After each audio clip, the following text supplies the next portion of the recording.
दोस्तों welcome to my YouTube channel. कैसे हैं आप सब? आई होप आप सब अच्छे होंगे। आज हम पढ़ने वाले हैं बहुत ही इंटरेस्टिंग केस जिसका नाम है पटना केस 1777 टू 1779।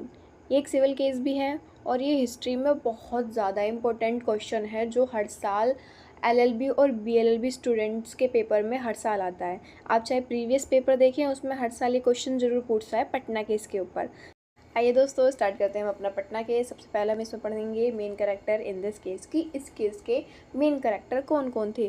तो सबसे पहले है हमारे शाहबाज बेग खान, नंबर 2 पर है हमारा नादिरा बेगम, नंबर 3 पर है हमारे बहादुर बेग। ये 3 मेन कैरेक्टर हैं इस केस के।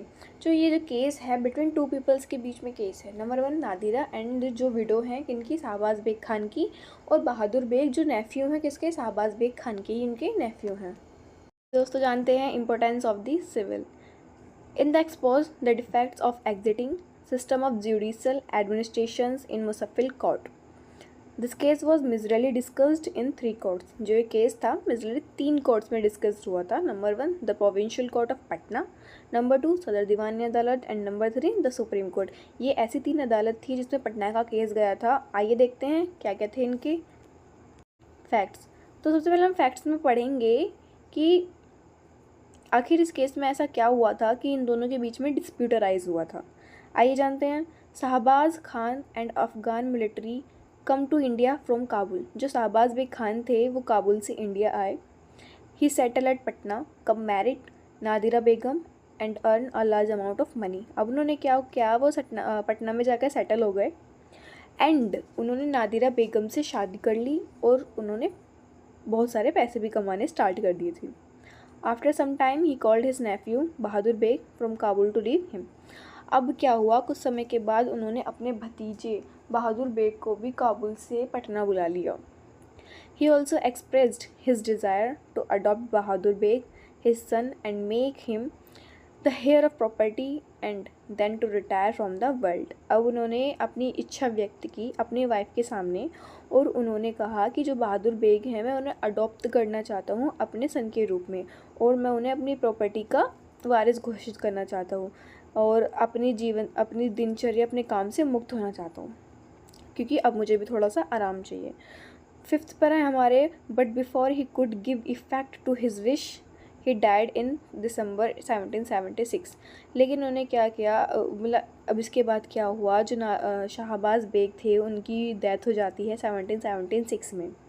When he died there was a dispute of property between his wife and nephew. उनकी डेथ के बाद उनकी वाइफ विडो थी और उनके जो भतीजे नेफ्यू, इन दोनों के बीच में डिस्प्यूट अराइज हो जाता है रिलेटिंग टू।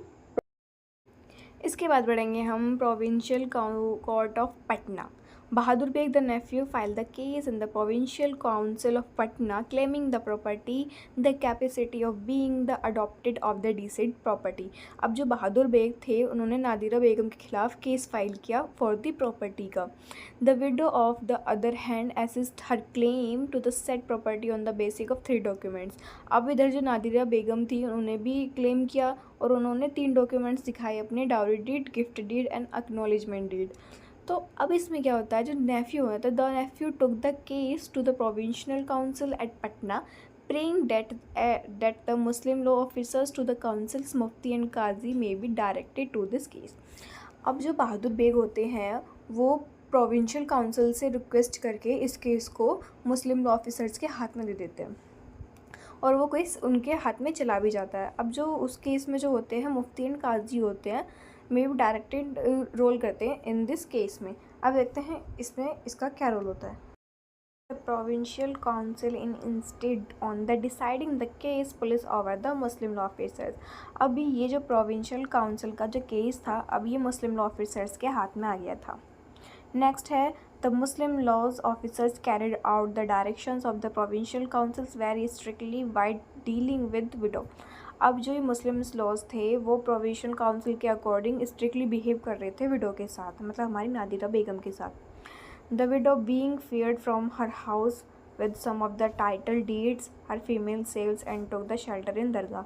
अब वो जो हमारी जो विडो थी उनको उनको डर लगने लगा अपने हाउस में, वो नहीं गई कई दिनों तक, और वे कहाँ पर रहने, और वे दरगाह में रहने चली गई।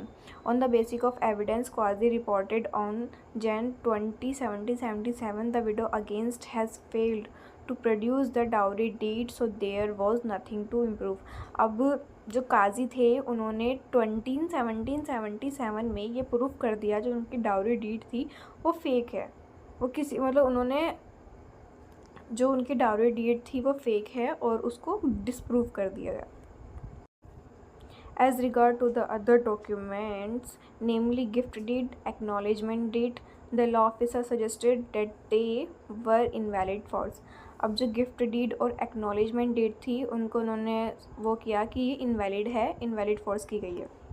The Muslim law officers divided to property into 4 parts, 3 parts were given to nephew and 1 part given to widow.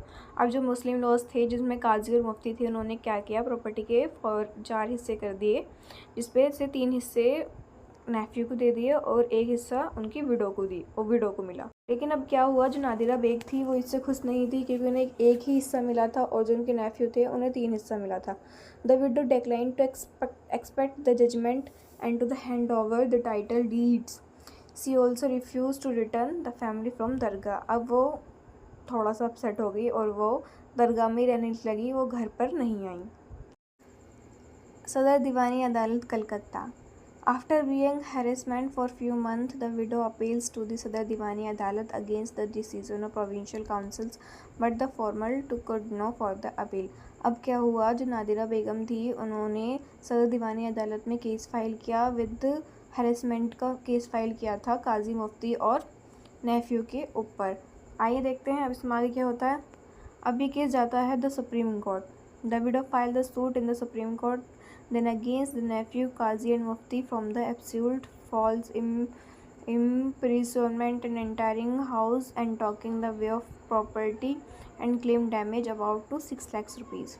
अब नादिरा बेगम ने केस फाइल किया, ना कि नेफ्यू पे बल्कि काजी और मुफ्ती पर भी उन्होंने केस फाइल किया था, बिकॉज किसका, हेरेसमेंट का। और उन्होंने ये भी कहा था कि वो गलत तरीके से उनकी प्रॉपर्टी कब्जाना चाहते थे और जो उन्हें डैमेज हुआ था, जो उनकी इंजरी हुई थी, उन्होंने उसके लिए उनसे 6 लाख रुपए की अपील की। The supreme court ordered the arrested and impose a fine of nephew qazi mufti against who widow file repetitions. अब उन्होंने सुप्रीम कोर्ट ने क्या ऑर्डर दिया, उनको अरेस्ट कर लिया गया और उन पर इम्पोज फाइन किया कि जो विडो को जो इंजरी हुई थी वो उनका फ़ाइन देंगे nephew Qazi and Mufti. The court awarded damage of 3 lakhs of Nadira Begum for personal injury and defendant failed to pay damage, they sent to the jail. अब क्या हुआ, जो कोर्ट थी उन्होंने उन्हें 3 लाख रुपए प्रोवाइड किए नादिरा बेगम को उनकी पर्सनल इंजरी के लिए, और जो डिफेंडेंट थे वो फेल्ड हुए और वो पे नहीं कर पाए, इसलिए उन्हें जेल जाना पड़ा।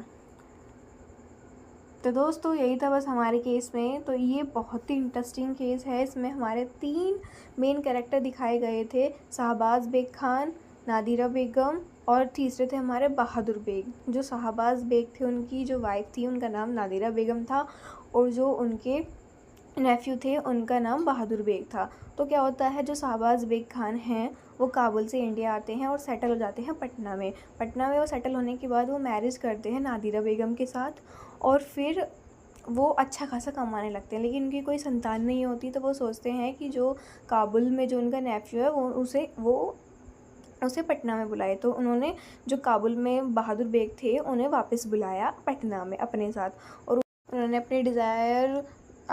अपनी डिज़ायर बताई अपनी वाइफ को कि जो मैं बहादुर बेग को अडॉप्ट करना चाहता हूँ अपने सन के रूप में, और अपनी जितनी प्रॉपर्टी है उसको देना चाहता हूँ, और ताकि मैं अपने कामकाज से मुक्त हो सकूँ। लेकिन कुछ दिनों के बाद जो शाहबाज बेग थे उनकी मृत्यु हो जाती है। उनकी मृत्यु होने के बाद उनकी वाइफ और उनके नेफ्यू में डिस्प्यूट अराइज होता है फॉर दी किसके लिए, प्रॉपर्टी के लिए। अब जब ये केस प्रोविंशियल काउंसिल कोर्ट में जाता है तो जो बहादुर बेग होते हैं वो उनसे रिक्वेस्ट करते हैं प्रोविंशियल काउंसिल कोर्ट से कि ये जो केस है वो मुस्लिम लॉ ऑफिसर्स को दे दिया जाए, और ऐसे ही होता है, वो मुस्लिम लॉ ऑफिसर्स के पास केस चला जाता है जिसमें काजी और मुफ्ती होते हैं।